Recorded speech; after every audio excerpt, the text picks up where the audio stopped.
Hi, I'm Teresa Elling from The Peaceful Home. I'm so glad you're joining me today for our continuing series on child training. This part of parenting absolutely changed our family dynamic and truly brought us a peaceful home. And I have been working with parents for over 15 years. I'm a mom of 6, grandma to 4 with one more on the way. And I am a professional organizer and parenting coach. And my desire is to bring you practical tools to transform your family dynamic. And this will come from my own experience and the experience of tons of other families that I've worked with over the years. So if this content is interesting to you, please hit the subscribe button and the bell. Then you will be notified each time we upload a new video. We're going to get started today with talking about why training is important, and then I'm going to tell you the story of the barbecue girl. The reason training is so crucial is that it breaks up a very dysfunctional dynamic between parent and child. As parents, we know that our children should respect us and obey us, and when they don't, it builds resentment and anger and frustration when we can't get our children to cooperate with us. That in turn causes us to be angry, to discipline in anger, to withdraw affection. And children innately know that their parents should love them and affirm them and spend time with them. And when all they get is punishment, withdraw, looks of disapproval, they know that's not right. And so we end up in this catch-22 of children not feeling connected to us, disobeying, we feel angry with them, we don't act in a right way towards them, and it just continues. Training breaks this cycle. So you're going to have to train eventually. You're going to have to do something to help your children be obedient, work within society, cooperate with teachers and coaches and other parents and family members. And the longer you wait to train, the more difficult it can be. The sooner you start, it will begin reaping benefits right from the beginning. So today I'm going to tell you the story about the barbecue girl. And from there, we can pull it apart and see what is needed to help this family make better choices in the future. My husband and I were having lunch one day at a favorite barbecue place, and it had outdoor seating on a patio. And while we were there, we could see a family sitting nearby, and I believe they had 2 children, an older boy and a younger daughter. And as they were finishing their meal, clearing their plates, throwing trash away, the parents just kind of got up, the son got up, okay guys, let's go. And they began to walk away, and the daughter didn't move. And the mom said, we're going now, come on, let's go. And she didn't answer them, didn't look at mom, did nothing. She's just looking at the table. I think she was playing with a toy. And then the mom said, hey, you need to get your shoes right now, put your shoes on and let's go. The daughter still ignored her. The parents are beginning to walk away. And finally the mom gets angry and she says, I'm serious. I'm going to count to 3 and you are getting in this car. 1, 2, 3. Daughter doesn't even look up. You can tell the parents are exasperated, but they don't know what to do. And so now they say, okay, we're leaving without you. And they walk away and they duck behind a dumpster and they hide from her. And she looks up and she kind of looks over and looks back at what she's doing and completely ignores them. So I'll interject here right away. I knew they have tried this tactic before, and it probably worked when she was younger. And parents use it a lot. Okay, we're leaving without you. And they begin to walk away and a child's in fear of being left. And they come running after parents saying, okay, I'm coming. And that'll work for a while until your kid calls your bluff and realizes that you are not going to leave without them. And so it no longer works. So the parents come out from behind the dumpster and now mom tries a different approach. She says, you know, we're going to Target. I think we might be able to find a toy for you there. And the daughter picks up her shoes and goes over to the car and gets in the car. Now, I would guess that she was maybe 4 or 5 years old. She wasn't very old. And it was shocking, really, to see this whole thing unfold. Often I will see parents try one of those things and not be consistent, but to see so many things in a row was pretty fascinating.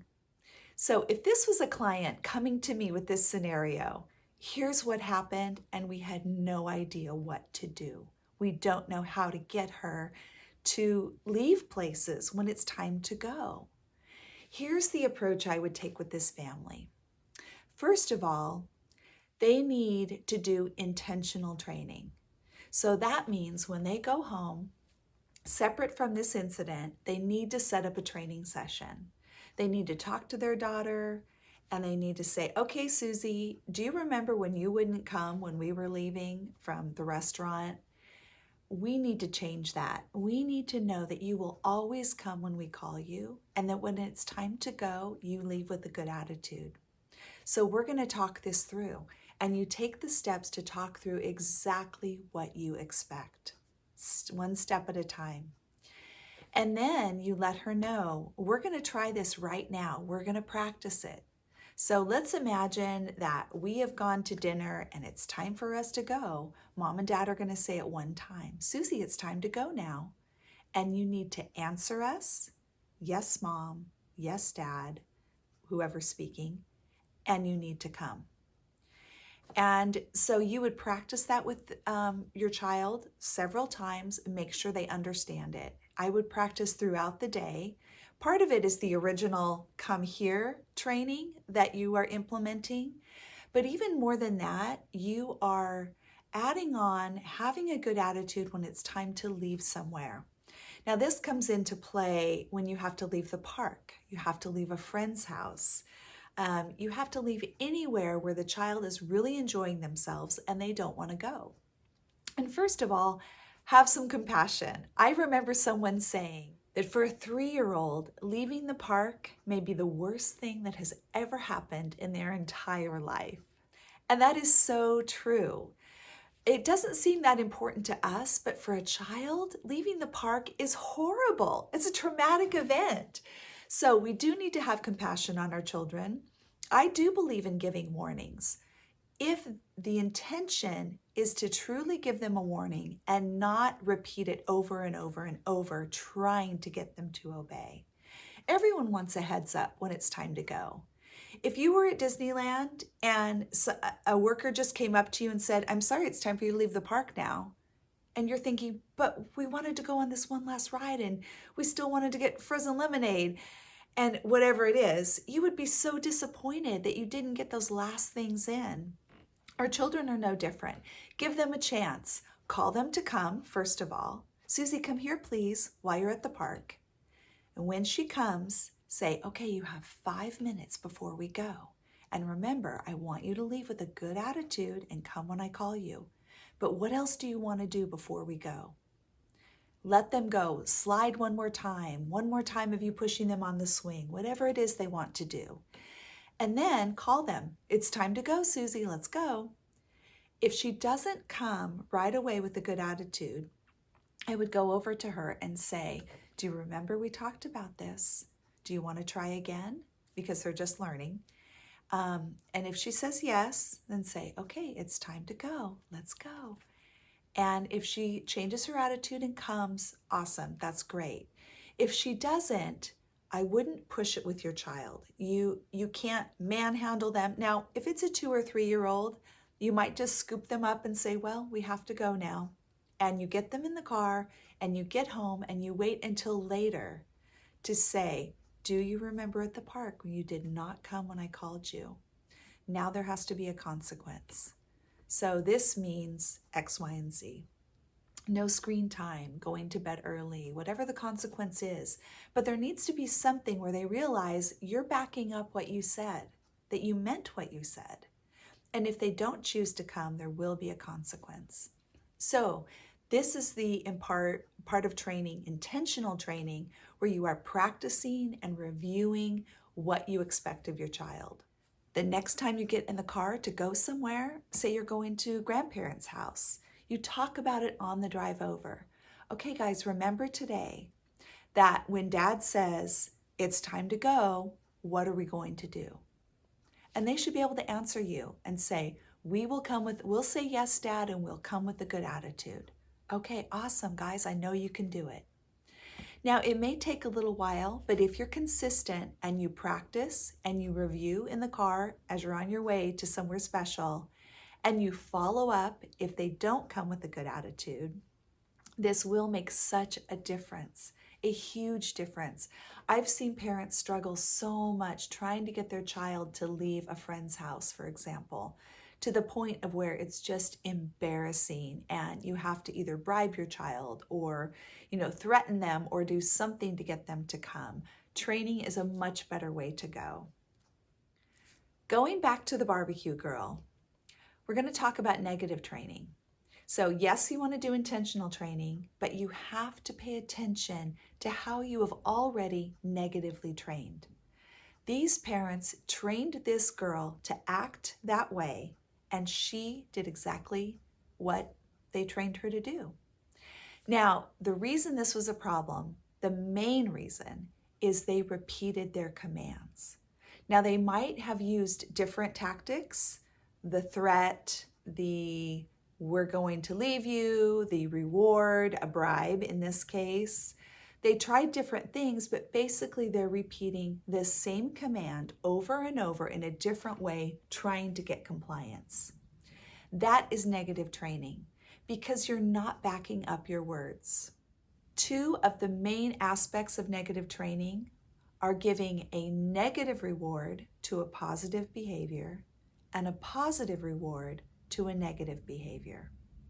So the negative reward for a positive behavior would be calling your child to come only to be angry with them or punish them about something else. Negative training.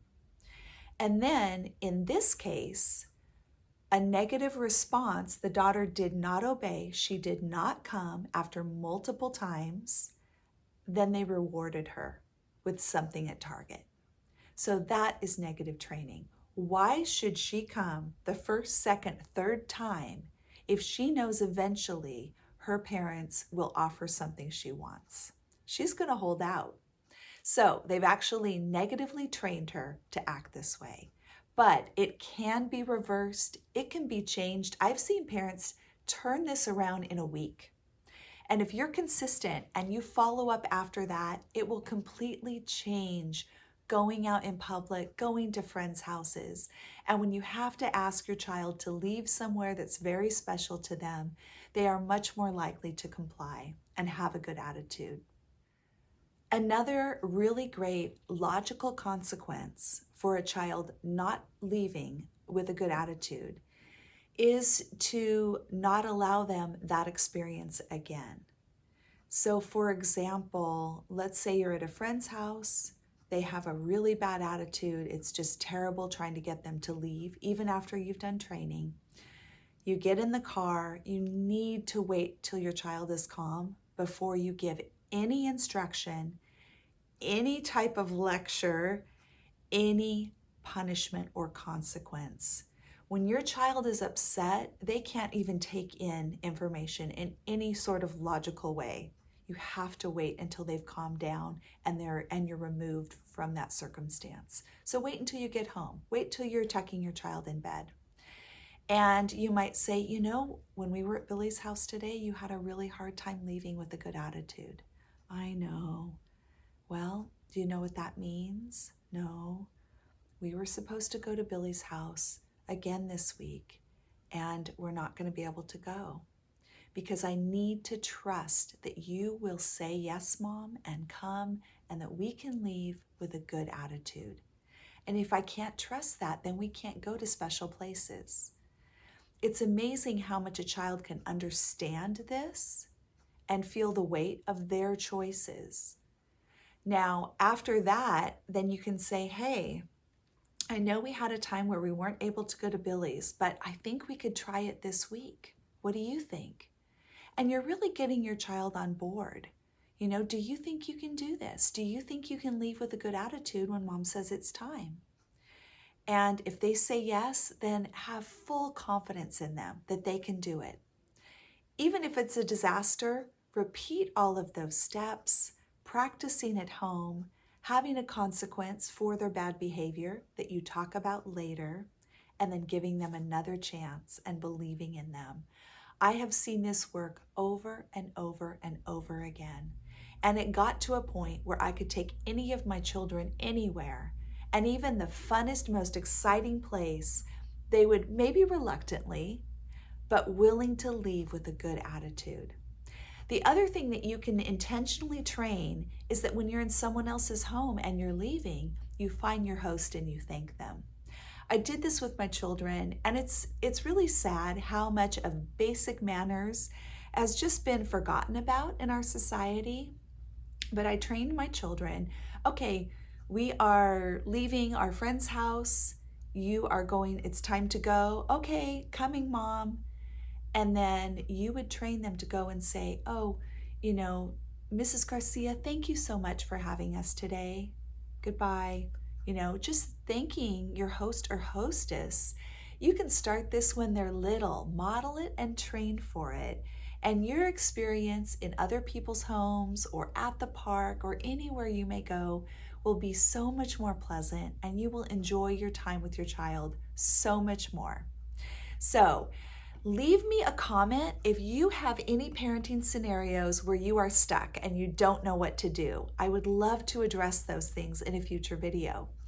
And hit the subscribe button if you want more content like this. I hope you really have a great day. Thank you for joining me on The Peaceful Home.